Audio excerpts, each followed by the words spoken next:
Okay, Chapter 8 of The Lost Boy. Estranged. Page 219. Things were never the same after I was released from juvenile hall and returned to the Catans. The other foster kids seemed to eye me with suspicion. Whenever I walked into a room, they would suddenly quit talking and flash me fake smiles. Whenever I tried to join in on a conversation, I'd find myself standing in front of everyone, with my hands buried in my pant pockets. Then, after an eternity of silence, I'd leave the living room, feeling stares on the back of my neck. Even Big Larry, whom I once considered my big brother, brushed me off before he moved out. After a few days of the cold shoulder, I found myself spending all of my time fiddling in my room. I didn't even care that my Murray bike began to rust.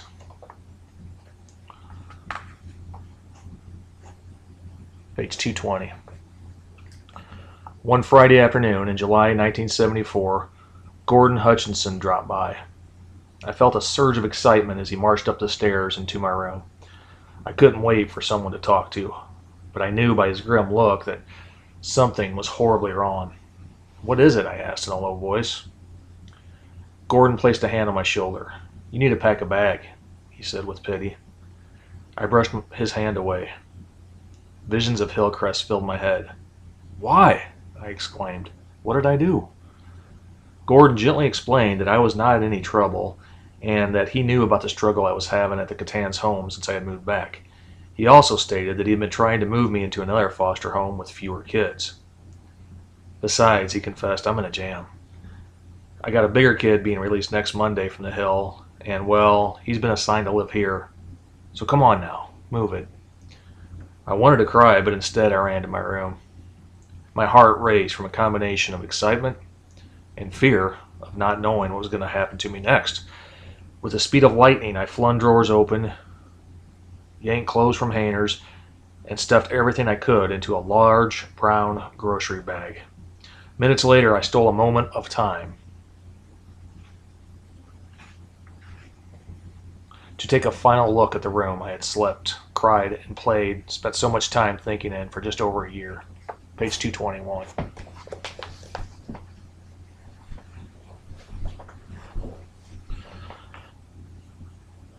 Even when I had thought that my world was crumbling around me, I always felt safe, secure in my room. As I gently closed the door, I closed my eyes, and I yelled at myself again for being so stupid. The first two ultimate rules of being a foster child that I had learned while at Aunt Mary's were never to become too attached to anyone, and never to take someone's home for granted. And I had foolishly broken both rules. I had been so naive as to convince myself that I would live with Rudy and Lillian for the rest of my life. I closed my eyes as I fought back the tears.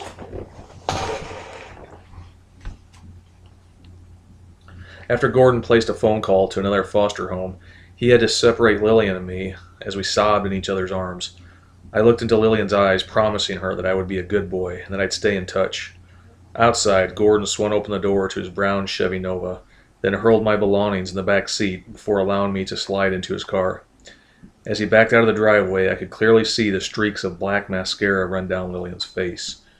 She stood in front of the same living room window where I had spent so many endless hours waiting for the remote possibility of a visit from my father. Page 222. As I waved goodbye to Lillian for the last time, I suddenly realized that she and Rudy had cared for me and treated me better than my own parents. Neither Gordon nor I spoke a single word for several minutes. He finally cleared his throat. "Hey, Dave, I know this is all coming at you pretty fast, but why?" I whined. Gordon's face tightened with frustration. "Listen," he barked, "it's rare, damn rare, that a kid stays in a home for as long as you did. You know that, don't you?" "And you were there for how long? Over a year? Oh, that's a record." I sank in the seat, knowing that everything he was saying was true. I had taken so much time. And I had taken so much for granted for so long. I turned my head to the window, watching familiar parts of the city zoom past. Gordon broke my concentration. Hey, David, I'm sorry. I shouldn't have dumped on you like that. It's just that sometimes I forget what it's like to be a kid in your position. You see, I had assigned you to another home yesterday, but I got stuck in court before I could pick you up. And well, now that home has another kid, and hell, I don't know what to do with you. Page 223. You could take me back to the Catans, I suggested in a soft voice. Can't do that. Like I already said, I signed you out of the Catans yesterday, which means they are no longer your legal guardians. It's, well, very complicated to explain. The bottom line is, I've got to find you a home. As Gordon stumbled for words, my heart seized with fear. I suddenly realized that I had forgotten my bike, and more important, my pet turtle. Gordon laughed when I told him, so I playfully tugged his arm. He knew how much my things meant to me, but we both knew finding me a place to stay was far more important. Gordon stopped off at his home. Soon the phone became glued to his ear as he pleaded, then begged foster parents on the other end of the line to take me in, if only for a few days. After several hours, he slammed down the phone in frustration. Darn it, he said. There are never enough homes, and all the homes we have are full. I watched him again as he attacked the phone. Seconds later, his tone changed, and even though he turned his back to me, I could still hear him quietly ask, What's the count on A-Wing? Yeah, okay. Put a bed on hold for Pelzer. No. Page 24. Sorry, 224. He's clean, no charges. I'm just trying to place him. And I'm running out of homes. Okay, thanks. I'll give you a call before we come in. As Gordon spun around to look at me, he realized I knew what was about to happen. Sorry, David, I just didn't know what else to do. I was so mentally exhausted, I no longer cared.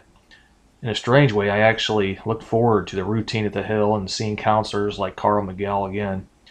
And before I could tell Gordon to drive me to the Hill, he snapped his fingers and grabbed his jacket, streaking out the front door and ordering me to follow him to the car. Inside the Chevy Nova, he gave me a sly smile. I should have thought of this earlier. It's impossible for some of these parents to say no. And once they've had a good look at you kids, I know it's a raw deal, but desperate times call for desperate measures. I squinted my eyes as I tried to understand what Gordon's words meant. And before I could ask, my chest jerked forward as he jammed the gear shift into park. Well, he proudly announced, this is it. Put on your best face. Gordon surged with pride as he rapped his knuckles on the screen door, a split second before he marched in. Page 225. I felt like a burglar as I tiptoed into someone else's home without permission. A pair of heads popped out from the kitchen. Ooh, have a seat.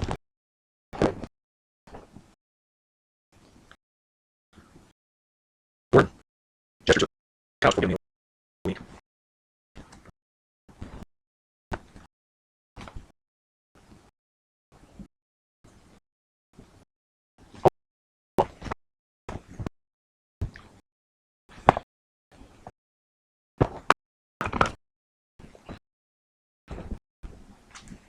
Okay.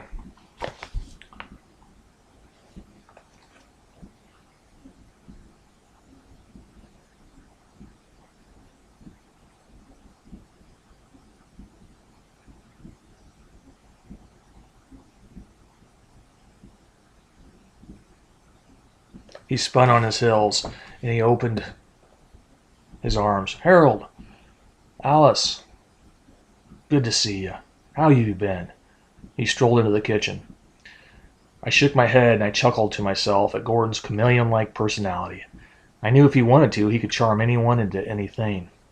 He reminded me of those crazy guys on TV who desperately tried to con people into buying cars.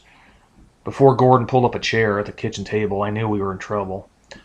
That man, Harold, who was wearing a straw hat, shook his head. Nope, can't take any more. Got's no room. He grumbled and he took a drag from a thin cigarette. I clutched my already crumpled bag and I was about to stand up to leave when the lady, Alice, said, Now, Leo, settle down. He looks like a good kid. Alice leaned over and gave me a smile. I raised my eyebrows, smiled back. We're not licensed for boys, you know that, Harold stated. Gordon butted in. It'd only be for a few days, just until I can find him another home. I should have a place for him by, let's say, Monday, page 226. Wednesday by the latest. You'd really be doing me a favor. And David, a big favor. And the papers? Alice asked. Gordon raised a finger. I don't have them with me, but I'll bring them next week. And we'll just backlog the dates. Hey, look at the time. I gotta run. Thanks again. I'll see you next week, he said, and he fled from the house before Harold and Alice could change their minds. I sat glued to the couch, hugging my bag to my chest. I kept my head bent down while Alice and Harold eyed me with caution and crept into the living room.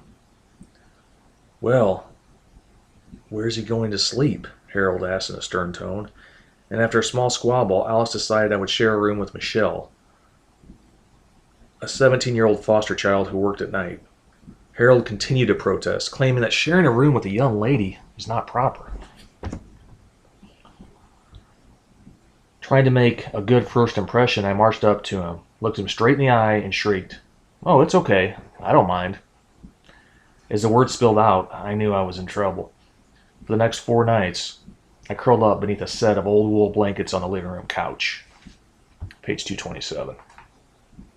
I didn't know why I had made Harold so upset, but at least I had a place to stay. For that, I was thankful. The next week, after taking a quick survey of my contents in my grocery bag and waving goodbye to Alice, Mrs. Turnbow, I climbed into Gordon's car as we set out for another foster home. He assured me that he had discovered the perfect home, even though my new foster parents had never had any foster children before and only received their license yesterday. My head began to swim with emotions. The more Gordon tried to convince me about my new foster parents, the more I knew how desperate he was to place me. A half-mile later, Gordon parked his car in front of a small brown house. Stepping out of the car, I exhaled and gave the woman who stood on the porch a false smile. And before Gordon could introduce us, the woman flew down the stairs and smothered me against her chest. My arms hung from my side as the woman's sandpaper-like hands scoured my face. I wasn't sure what to do. I thought that the woman mistook me for another child. After an eternity of cheek pinching and another round of bone-crushing hugs, the lady held me at arm's length. "Oh, just look at you," the woman cooed, page 228, as she shook my shoulders so fast that my head bounced up and down. "Oh, I could just eat you alive. Gordon, he's so cute, David." The woman shrieked as she jerked me up the stairs and into the house. "I've waited so long for a boy like you." I stumbled into a small living room, fighting hard not to lose my balance. The moment my head cleared, the crazy woman shoved me onto her couch. Gordon tried his best to calm the woman down by forcing her to read endless stacks of papers before assuming custody of me.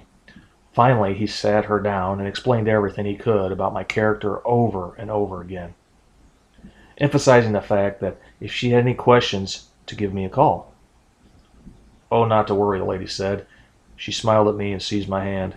"A little boy like this should be no problem at all." Gordon and I blinked at each other at the same moment. "Well then," he chuckled, "I'll be on my way and let you two get to know each other."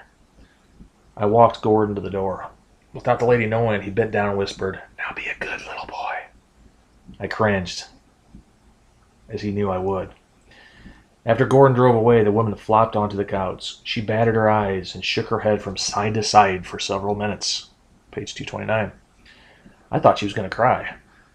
"Well, just look at you." I returned her smile, and without thinking, I stuck out my hand. "I'm David Pelzer." The woman covered her mouth with her hand. "Oh, how silly of me. I'm Joanne Knowles, and you may call me Mrs. Knowles. How's that sound?" I nodded my head, knowing full well that Joanne thought of me as a kid rather than a 13-year-old teenager that I wanted to be recognized as. "That's very kind of you, Mrs. Knowles," I replied. In a flash, Mrs. Knowles sprang from the couch and proudly showed me a framed picture of her husband. "This is Michael," she cooed. "Mr. Knowles. He works at the post office," she stated as she cradled the photograph to her chest and patted it as if she were holding a child. But I felt better after finally meeting Mr. Knowles, who insisted that I openly address him as Michael. I know by the look on Joanne's face that she didn't like Michael's easygoing nature or having her rules challenged. She would always seem to bite her lip in front of Michael, but the moment he left for work, she would return to treating me as if I were a toy doll. Joanne insisted on washing my hair, prohibited me to ride my bike, page 230, past the corner of the block, and instead of the $2.50 allowance I had received from the Catans, she proudly dropped 2 quarters into the palm of my hand. "Now don't spend this all in one place," she warned. "Oh, don't worry, I won't," I assured her, wondering what to do with 2 measly quarters. Because of Joanne's restrictions, I spent most of my time wandering through her home. The living room was smothered with every item from the Avon catalog.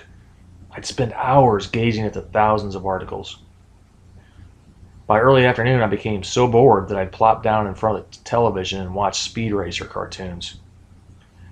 When I could not stand another animated episode, I dragged myself to my room and killed time by coloring in a coloring book she had given me. Just as when I lived with Mother, I seemed to know when something was wrong. Even with my bedroom door closed, I could hear hushed disagreements turning into raging battles. Several times I heard Michael yelling about my presence in his house. I knew that having me as a foster child had been Joanne's idea because, as she had told me, she was lonely, could not have children. Whenever Joanne and Michael fought, thousands of thoughts of mother and father raced through my head, page 231. I fully realized I was not in any physical danger, but I stayed huddled against the far corner of my room with a blanket over my head. And once, a few days before school started, their yelling became so extreme that the windows to my bedroom would shake.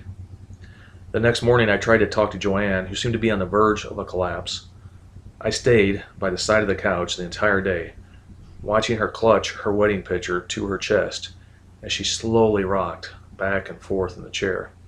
And as quietly as I could, I tiptoed to my room and packed my clothes into my weathered brown paper bag. At that moment, I knew it was only a matter of time before I'd be moving on. My problems with the Nulls evaporated my first day at Parkside Junior High School. I sat tall and proud at the big round table in my homeroom class, and I smiled at the other boys who openly joked with me. One of them, Stephen, nudged me, claiming that a girl from the other table kept looking at me. "So?" I asked, "what's the big deal?" "If you like a girl, you call him a whore," Stephen explained. Page 232. I tilted my head to one side. While I thought about the words Stephen warned me to say, or wanted me to say, the other boys nodded with approval. After extensive coaching from my new friends, I tried to be cool. So I bent over to the girl and whispered, "You're the best looking whore I've ever seen." The entire room, which had been rumbling with noise, suddenly became quiet as a church. Every head swung towards me. The girls at the table clamped their hands to their mouths. I swallowed hard, knowing I had screwed up again. When class ended, the entire room full of kids fought for the door. The moment I stepped outside, the sun seemed to disappear, and I gazed straight up and stared into the face of the most gigantic 8th grader I had ever seen. "Would you call my sister?" he sneered. I swallowed hard again. I tried to think of something clever to say. Instead, I told him the truth. "A horror," I whimpered. A second later, warm blood gushed from my nose. The 8th grader's fist was so fast I didn't see it coming. "What did you call her?" he repeated. I closed my eyes before giving him the same answer. "Smash." Page 233. After 6 blows to my face, I realized I shouldn't say the word horror because it meant something very bad. And I apologized to the gorilla-sized kid who struck me again and bellowed, "Don't you ever call my sister a whore again." That afternoon at Joanne's home, I stayed in my room as I tried to fix the frames of my bent glasses. I didn't seem to notice that Joanne stayed inside her room as well, and as the days passed, I so desperately wanted to ask her and Michael what a whore was, but I knew by the way they acted towards each other that I'd be better off keeping my problems to myself. couple of weeks later, returning from school, I found Joanne with her head buried in her hands. I rushed up to her. She whimpered that she and Michael were getting a divorce, and my head began to throb. I sat by her feet as she informed me that Michael had been having an affair with another woman. I nodded as Joanne wept, but I didn't know what she really meant. I knew better than to ask. I held her until she cried herself to sleep, and I felt proud. For the first time in my life, I had been there for someone. I turned off the living room lamp and covered Joanne with a blanket before I checked my belongings in my grocery bag one last time. Page 234. I lay on my bed, knowing deep in my heart that I had somehow been one of the reasons for the Knowles divorce. And 2 days later, I turned my head away from Joanne, who wept from her porch as Gordon eased his Chevy Nova down the street. I dug into my pant pocket and I pulled out a crumpled piece of paper containing the addresses and phone numbers of all of my former foster homes. Borrowing one of Gordon's pens, I drew a line through Joanne and Michael Knowles. I didn't feel any remorse. I knew that if I thought about my feelings toward Joanne Knowles, Alice Turnbull, or Lillian Catanz, I would break down and cry. I felt I was beyond that. Carefully, I folded my address sheet and stuffed the paper back into my pocket. I cleared my head of any feelings I had about the Knowles or anyone else. As I glanced out the car window, my eyes blinked, and for a moment I thought Gordon was driving me to Daly City. "Are you going in the right direction?" I asked in a squeaky voice, and Gordon let out a breath. "David, we've run out of foster homes. The only one left is a home by your mother's." Page 235. I felt a lump creep up my throat. "How close?" I whimpered. "Less than a mile," Gordon replied in a dry voice. I nodded my head as Thomas Edison Elementary School came into view, and I calculated the distance from my old school to Mother's house to be under a mile. I could feel my chest begin to tighten. The thought of living so close to Mother made my heart skip a beat. But something seemed out of place. I nearly pressed my face to the side of the window. The school looked radically different. "What happened?" I asked, shaking my head from side to side. "Oh, it's a junior high school now. That's where you'll be going." I let out a sigh. Doesn't anything stay the same anymore? I asked myself in a sarcastic voice, and a flicker of excitement over seeing my teachers that had rescued me soon vanished. Only when Gordon wheeled his car away from the school in the opposite direction of Mother Street did I breathe a little easier. I felt as if I had stepped into a time warp as the Chevy Nova chugged up streets that were lined with houses of the same style as Mother's on Crestline Avenue. I couldn't believe how small they seemed. Strangely, though, I felt secure. I let out a smile as I marveled, page 236, at the tall palm trees and front yards of the single-story homes that seemed so tiny now. I couldn't believe it had been nearly 2 years since my rescue. I rolled down the window, closed my eyes, and breathed in the moist, chilly air. Gordon parked his car at the top of a steep hill. I followed him up a set of red-colored stairs to a house that looked identical to Mother's, and when the front door opened, my eyes nearly popped out of my head. Gordon leaned over to my side. "You gonna be all right? You're not prejudiced, are you?" I shook my head as my mouth hung open. "Prejudiced?"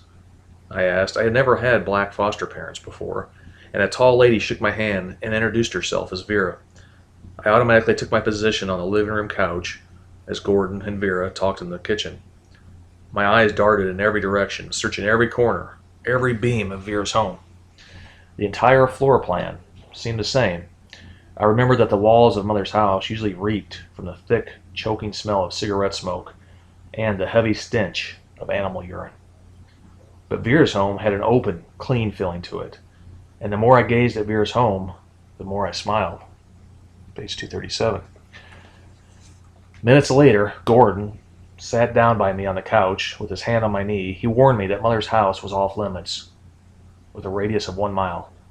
I nodded my head, understanding the meaning of Gordon's order, but I was frightened of Mother finding me. "Are you going to tell her where I'm at?" "Well," Gordon began as he fought to say the right words, "by law, I'm only required to inform your mother that you're residing in the city limits. Other than that, I really don't see a need to tell her anything else. And as you can tell, I'm not a big fan of hers." Then his facial expression changed. "And for God's sake, you make darn sure you stay the heck away from her. Am I clear on this?" "Like crystal," I replied, giving him a salute. Gordon playfully slapped my knee as he got up from the couch, and I walked him to the door and shook his hand. Having Gordon leave me in a strange home was the hardest but most familiar part of our relationship. I always felt a little scared. He seemed to always sense it.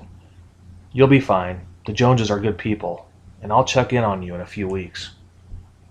Vera gently closed the door behind Gordon, then led me down a narrow hallway. "I'm sorry, but we weren't expecting you." Page 238. She explained in a kind voice. She opened the bedroom door at the end of the hallway, and I stepped into a vacant, white-walled room containing twin-size mattresses on one side of the wall and a box spring on the other. Vera reluctantly explained that I would be sharing the room with her younger son, and I gave Vera a false smile as she left me alone in the room. Very slowly, I plucked my rumpled clothes from my grocery bag and stacked them in neat little piles by the head of my box spring bed. I killed time by rearranging my clothes as if they were in a dresser drawer. And suddenly I closed my eyes and cried inside at the thought of never being with the Catans again. Later that afternoon, I was introduced to the 7 other foster teenagers who lived in a makeshift room in the garage. Mattresses were crammed into every corner and any other open space available. A pair of old lamps gave the room a soft glow, and makeshift bookcases were used to store whatever belongings the teenagers possessed. I shrugged off whatever anxiety I had after meeting Jody, Vera's husband, who chuckled like Santa Claus as he hoisted me so high that my head almost struck the ceiling. I quickly learned, page 239, that no matter what was going on, whenever Jody came home, everything and everyone came to a halt and competed for his attention. And as cramped as things were, there was a genuine family bond. I only hoped I would stay long enough to memorize their phone number. My first day at Fernando Rivera Junior High was a huge improvement over the one at Parkside Junior High in San Bruno. I kept my mouth shut and my head down. And at recess, I desperately tried to find out what happened to my former teachers, only to discover that they had been transferred to other schools across the district. I felt empty, sorry for myself, until one day I made friends with Carlos, a shy Hispanic boy. We shared most of the same classes, and at recess we'd stroll throughout the school. We seemed to have a lot in common. But unlike my friend John at Monte Cristo Elementary, Carlos didn't have a mean bone in his body. Because Carlos could not speak English very well, we did not feel a need to talk to each other that much. And in an odd sense, Carlos and I had a way of knowing what the other was thinking, just by our expressions. We soon became inseparable, and at the end of the school day we always met by our adjoining lockers so we could walk home together. Page 240. One day, out of boredom, I convinced Carlos to walk across the street to the new Thomas Edison Elementary School. And as Carlos and I strolled down the corridors, I couldn't believe how puny the other kids looked. Loads of children bubbled with laughter as they raced to the play yard or for their rides home. And with my head bent to the side, I turned a corner and bumped into a big kid. I muttered an instant apology before I realized the kid was my brother Russell. His head reeled back for a second. My eyes examined his every feature, and I knew in a flash that Russell would let out a blood-curdling scream. But I couldn't break away from staring at him. His eyes flickered, and I felt my body tense the way it always did the moment before I sprinted away. My head leaned forward when Russell's lips began to quiver, and I sucked in a deep breath, and I told myself, "Okay, David, here it comes." "Holy cow, oh my gosh, David, how the heck are you?" Russell asked with a choking voice. My mind raced with all my options. Was Russell for real? Would he strike out and hit me, or run and tell Mother that he saw me? And I turned to Carlos, who raised his shoulders, and I wanted so badly to hug Russell. My mouth suddenly went dry. I'm fine. Page 241. I stuttered, shaking my head. You okay? I mean, how are you? How's things at home? How's Mom? Russell's head dipped into his worn-out sneakers. Hold on, I'll be right back. Hello? Hello? Jen? Sorry, I'm reading that story. There. Alright, I'll be there in about 10 minutes if that's okay. Okay, I'm sorry. Okay, bye.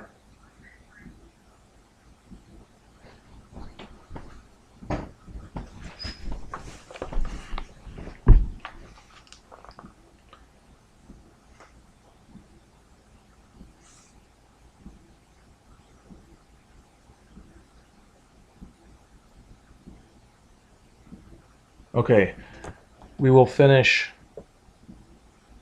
chapter 8 in a minute. Coming soon, part 2 of chapter 8.